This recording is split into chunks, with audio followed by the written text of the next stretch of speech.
Assalamualaikum warahmatullahi wabarakatuh. Dalam kesempatan ini saya akan mempresentasikan tentang mencapai sumber daya manusia yang unggul dengan analisis kerja dan kualitas pelayanan. Dengan saya Armando Ilham Radiansyah, B1019032, Pak Kus Sutiyarsono, SE MSI.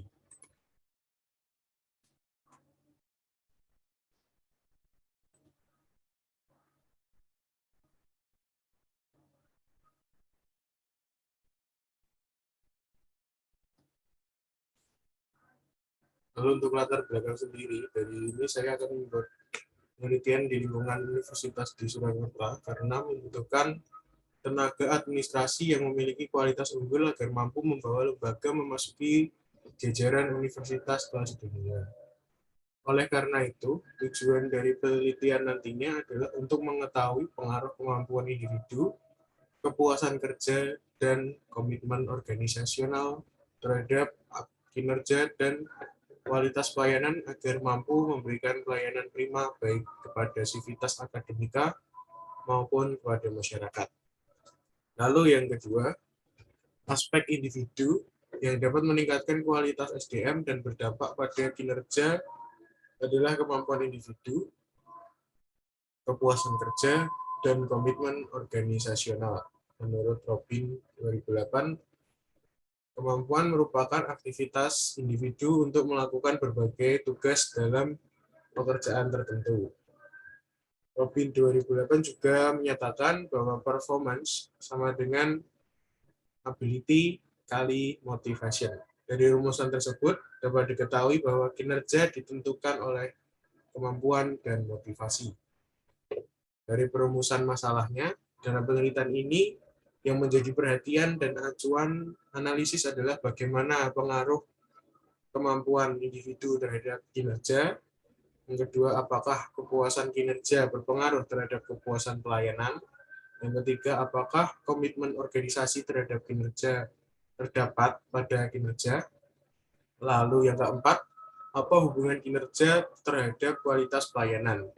Lalu ada pun tujuan dari permasalahan ini adalah untuk mengetahui pengaruh kemampuan individu terhadap kinerja. Lalu untuk mengetahui kepuasan kinerja berpengaruh pada kepuasan pelayanan atau tidak. Yang ketiga, untuk mengetahui komitmen organisasi terhadap kinerja. Yang keempat, untuk mengetahui hubungan kinerja terhadap kualitas pelayanan. Adapun teknik dan variabel di dalamnya, yaitu teknik pengambilan sampel yang akan saya gunakan nantinya adalah proportional random sampling atau dengan menggunakan Google Form. Lalu yang variabelnya, variabel penelitian ini terdiri dari kemampuan individu, kepuasan kerja, komitmen organisasi, dan kinerja serta kualitas pelayanan analisis data menggunakan regresi 2 tahap. Di mana hasil penelitian akan menunjukkan kemampuan individu, kepuasan kerja, dan komitmen organisasi mempunyai pengaruh positif signifikan terhadap kinerja dan kinerja berpengaruh positif signifikan terhadap kualitas pelayanan.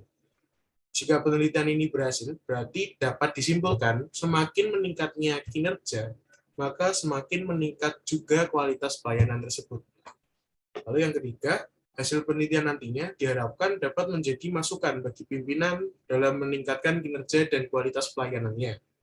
Upaya perbaikan ini dimulai dari peningkatan kemampuan melalui pendidikan dan latihan, monitoring pelaksanaan kerja serta secara rutin, menumbuhkan komitmen kerja, dan perbaikan standar operasional prosedur. Selanjutnya ini adalah kerangka pemikiran yang saya buat, di mana kemampuan individu, kepuasan kerja, komitmen organisasi itu berpengaruh terhadap kinerja, lalu kinerja sendiri itu berpengaruh terhadap kualitas pelayanan yang ada. Selanjutnya adalah hipotesis, di mana hipotesis 1, yaitu semakin tinggi kemampuan individu, maka semakin meningkat pula kinerjanya. Lalu hipotesis 2 mengutarakan semakin meningkat kepuasan kerja, maka semakin meningkat pula kinerjanya. Hipotesis 3, semakin tinggi komitmen organisasional, maka semakin tinggi kinerja karyawan. Lalu yang hipotesis 4 sendiri, semakin tinggi kinerja, maka semakin tinggi pula kualitas pelayanannya.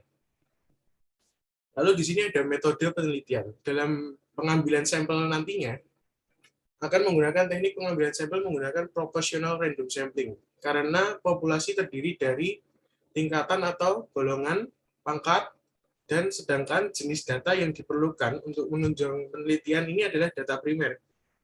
Sumber data primer berasal dari tenaga kerja universitas-universitas yang ada di Surakarta.